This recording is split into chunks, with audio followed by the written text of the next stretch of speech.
Hello friends, welcome back to Aarogya Foods. Today let's see how to prepare trending Bengali chutney.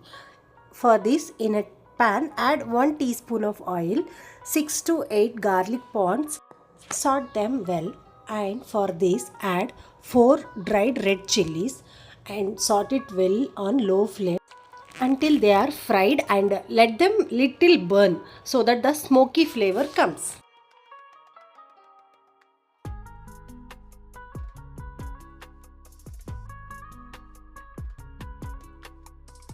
Once they are ready, take them to a bowl and smash this with hand. Make sure to smash it with hand only. Be cautious while doing this step. Now in a same pan, add 3 tomatoes. Remove the scar and cut into halves, 2 parts, and then fry them.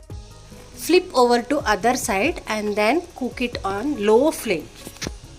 Repeat this step until tomatoes are cooked and slightly burn. Once tomatoes are cooked and smoky, add little salt and smash it with a smasher.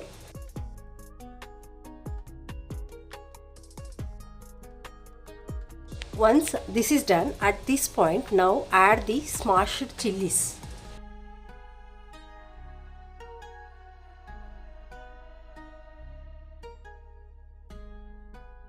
And for this add finely chopped onion, medium size one, and 1 chili chopped one, and full of chopped coriander leaves. Add salt to taste and mix them well. Now it's ready to be served. When sometimes you don't have patience to cook but you want to eat something spicy and tangy, this is a best to try. Please do a try. Now this is ready to be served. Whenever you are cooking with the stove, cook with the love. Every dish can be delicious. Thank you so much for watching my video. If you like any of my video, please do like, share and subscribe to my channel and support me. See you again. Until bye bye.